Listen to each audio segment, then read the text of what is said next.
Welcome to Watch Mojo, and today we're counting down our picks for the top 20 times the Predator proved it's the universe's worst nightmare. Since we'll be discussing spine-chilling details, beware of spoilers. Number 20. Killing an entire elite military squad. Predator. In the steaming jungles of Central America, Dutch and his team of badass soldiers are dropped in. They're the real one-man army types, thinking they're the hunters, until the real Predator shows up. There's something in those trees. Before they even know what's stalking them, it's already too late. One by one, the Predator dismantles them like it's a game. Hawkins vanishes in a flash, Blaine gets blasted through the chest, and Mac, Poncho, and Billy all fall to its thermal vision precision. Even Dylan, Dutch's old war buddy, loses his arm before he's eliminated. Just hold on to that damn chopper. To the Predator, it isn't just hunting. It watches, studies, and strikes with surgical precision. By the time Dutch is the last man standing, the jungle's gone quiet, a graveyard echoing with that eerie, inhuman laugh. Game over, soldiers. Number 19. Jesse gets pinned. Alien vs. Predator, Requiem. It's teenage drama meets full-blown alien turf war in Gunnison, Colorado. Ricky's a kid trying to impress his crush Jessie, the popular girl who makes high school feel like the whole world. Hey, Ricky. Hi, Jessie. Come on in. But when a predator drops into your small town, romance takes a backseat to survival. The streets are crawling with xenomorphs, darkness looms, and Wolf, the galaxy's deadliest predator, is stalking anything that moves. Amid the chaos, Ricky and Jesse finally get a quiet moment together, until a flash of silver cuts it short. Jesse! No, wait! Wolf's razor-edged shuriken whistles through the air, pinning Jessie brutally to the wall. No warning, no goodbye. Just like that, she's gone. Ricky fires back in blind rage, but against a predator, that's a fight even love can't win. Ricky! Number 18. The Predator targets children. The Predator. If you thought the Predator had a code of honor, think again. In Predator, the so-called ultimate predator takes the hunt to an unthinkable low, targeting a kid.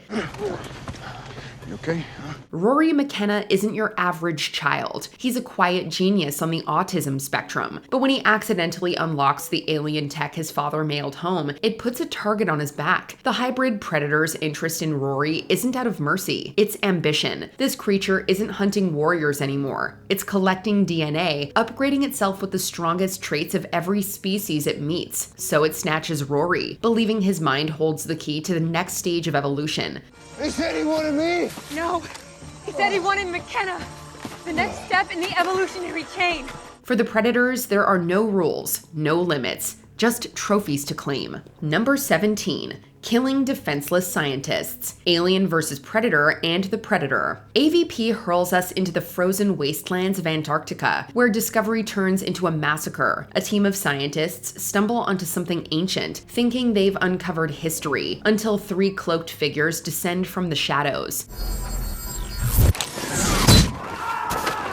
The Predator tears through the unarmed researchers without hesitation, blades flashing, bodies impaled, and skulls ripped clean as trophies. Even Charles Wayland meets a fiery end, torn by Scar's wrist blades. Don't turn your back on me.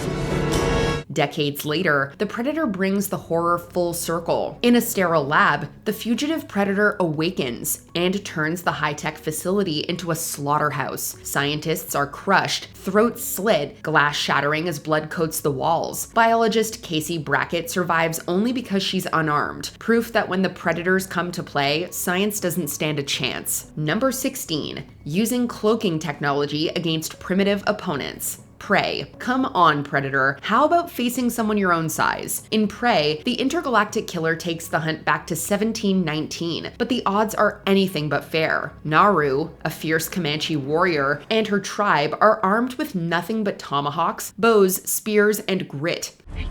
Come here. Stay down.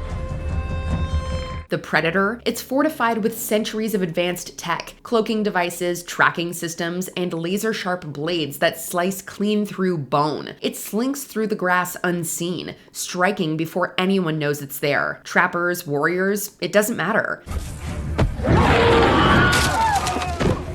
The predator slaughters them all, ruthlessly, then vanishes into thin air. Fair hunt? That's a joke. Against warriors bound by honor, it hides behind its tech. But Naru's no easy prey. She learns to see what others can't, until the hunter becomes the hunted.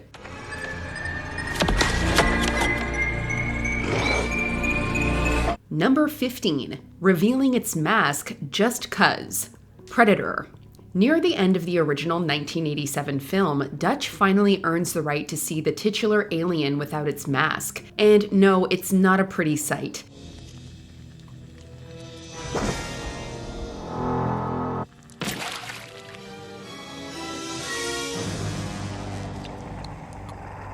In fact, Dutch has some famous choice words to say about it. You're one ugly. While you could interpret it as the predator acknowledging Dutch's willpower, in hindsight, it feels more like he's just rubbing salt in the wound. Kind of a "this is the last thing you'll ever see, so enjoy it" thing.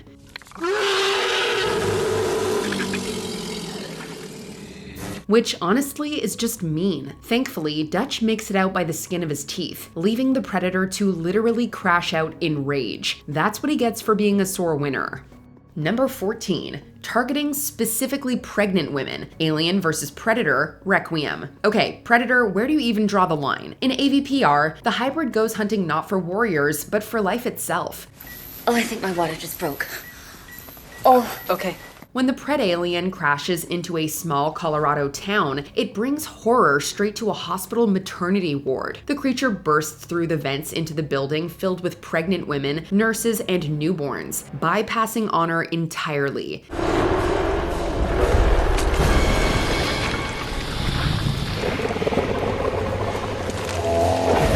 It forces embryos into expectant mothers, and then, mercilessly, those bellies erupt, unleashing newborn xenomorphs into the chaos. The ward descends into screams. Nurses and infants torn apart, monitors flatline, blood everywhere. Ew. This wasn't hunting, it's a violation of the most primal kind. Honestly, we thought there was a code, but the Predalien didn't just cross a line, it obliterated it. Number 13. Destroying the indigenous population of a small town. Alien vs. Predator, Requiem, and Prey. It's one thing to hunt, but wiping out an entire town? That's indeed a nasty habit you've got, Predator. Prey shows us what happens when feral Predator at least respects some code. Warriors fall, but the village survives.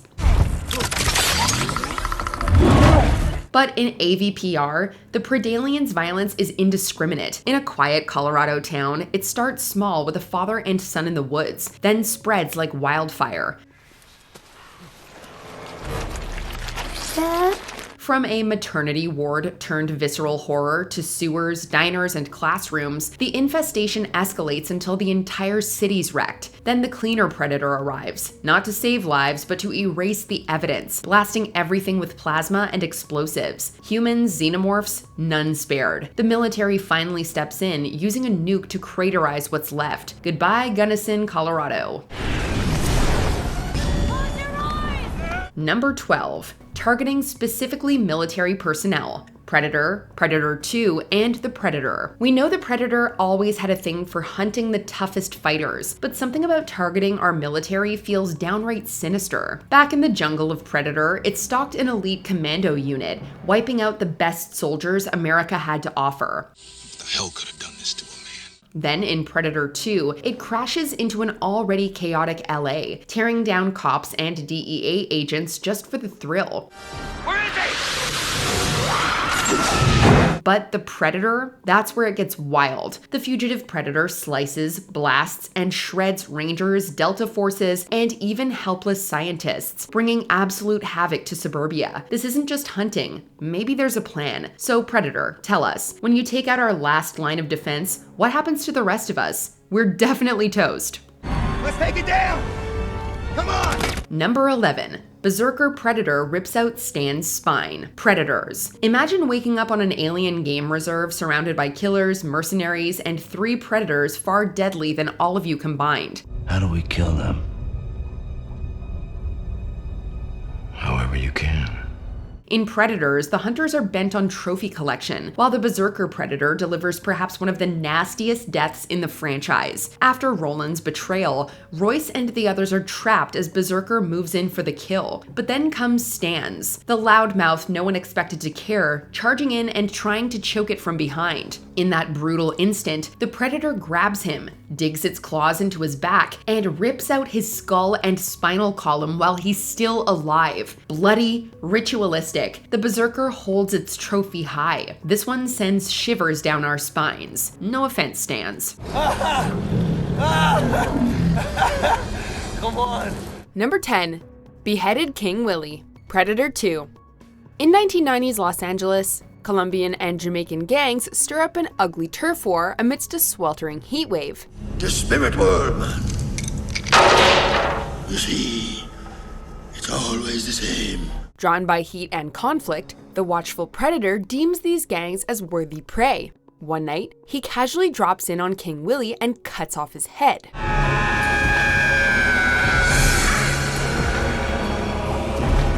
In gruesome detail, we see the Predator suck all the brain juice from King Willie's gaping skull. After neatly polishing it, he adds it to his exotic trophy room of alien skulls. This scene reminds us what a diabolical villain the Predator really is. These dreadlocked hunters clearly delight in the macabre hunting rituals they bring to untold planets. Number 9. Killed Hanzo, Predators. As much as a predator enjoys the thrill of the hunt, predators equally relish any opportunity for a proper one-on-one fight. We've seen this before when predators took on Dutch Schaefer and Mike Harrigan in hand-to-hand combat. But this time around, things get really interesting when a predator takes on a silent, katana-wielding yakuza named Hanzo.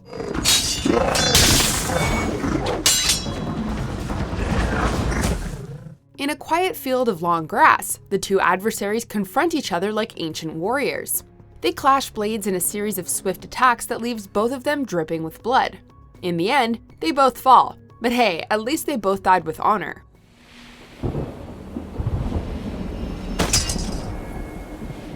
Number 8. Blew up Mac Elliott's head, Predator. Sometimes the Predator is just downright dastardly. As his friends try to get to the chopper, Mac becomes feverishly hellbent on killing the deadly space monster. He dashes off into the jungle with a vow to cut the name Blaine into the Predator's back. Sadly though, Mac's hunt for revenge is thwarted abruptly. He attempts quietly sneaking up on the Predator, but as he learns the hard way, the Predator is not so easily outwitted. Mac finds himself in tri-laser crosshairs, and then, pew! The poor guy meets a grisly death courtesy of the Predator's plasma cannon.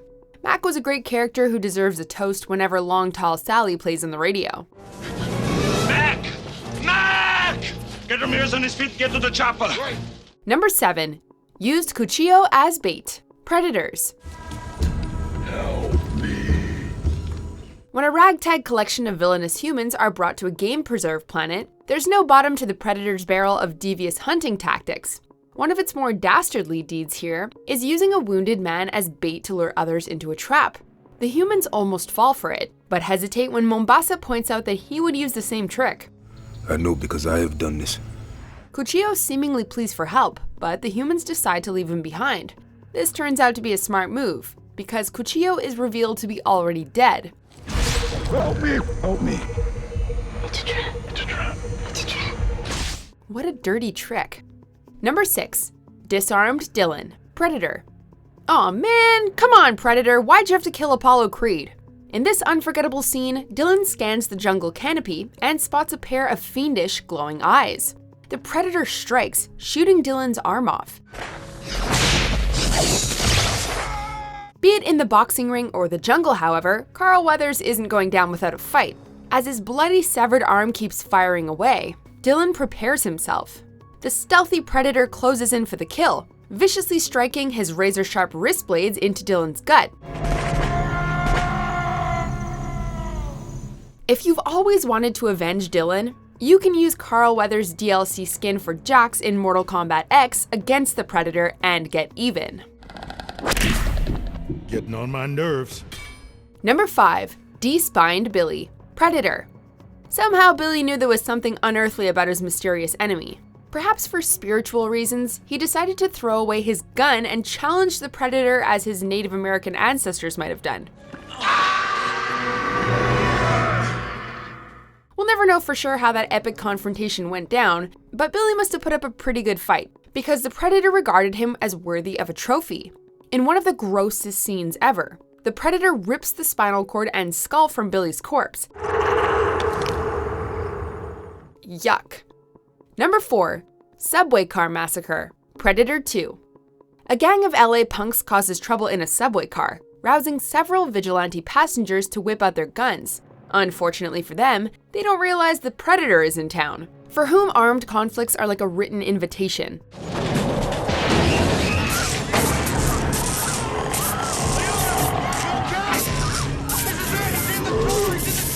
The bloodthirsty Predator drops in and goes on a ghastly rampage, killing almost half the people on board. Jeepers! Maybe the Predator should mellow out once in a while. You want some ganja, man? We know the Predator takes no prisoners, but he really turned the bloodlust up to 11 in this scene. What's next? Sacrificing humans to make xenomorphs? Number 3. Sacrificed humans to make xenomorphs. Alien vs. Predator. It would seem that predators go to great lengths to hunt the most dangerous game. They actually built an entire pyramid under the ice in the middle of Antarctica, explicitly for hunting xenomorphs. And of course, they needed plenty of humans to breed the xenomorphs, which is why they built it at the South Pole. Wait, what?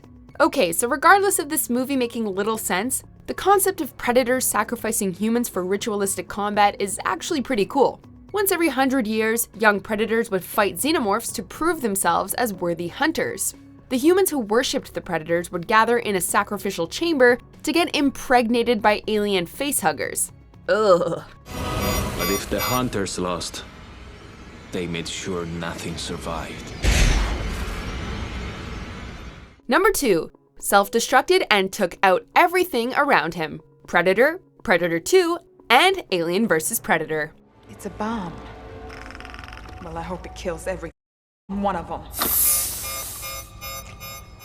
Sometimes interplanetary safaris don't end well for the predators. That's why they always have one last trick up their sleeve. Well, on their wrist gauntlet, actually. If they ever find themselves in a world of hurt and it seems like a bad idea to stick around, they can activate a self-destruct bomb. It's a hell of a way to go, but it's a surefire way to take down surrounding enemies along with them. Shit happens. By doing this, the Predator proves that he's as cunning and deadly in defeat as he is in victory. Still, kind of a jerk move. Before we continue, be sure to subscribe to our channel and ring the bell to get notified about our latest videos. You have the option to be notified for occasional videos or all of them. If you're on your phone, make sure you go into your settings and switch on notifications. Number 1. Killed Detective Jerry Lambert. Predator 2. This moment makes Bill Paxton one of the only 2 actors to be killed by a Terminator, an alien, and a Predator. It's actually a pretty cool piece of cinematic history if you think about it. And it's worth noting that he goes out fighting with the same gusto as Hudson from Aliens. Even after running out of ammo, he resorts to fighting with a machete and harsh language. Come on, Want some candy? The Predator kills him and rips his head off for a trophy. Very gruesome, but we'd expect nothing less from the most deadly hunter in the universe. It sure seems like comic relief characters always get killed by the Predator. Stay frosty, Keegan-Michael Key. What is the worst thing the Predator did? Let us know in the comments.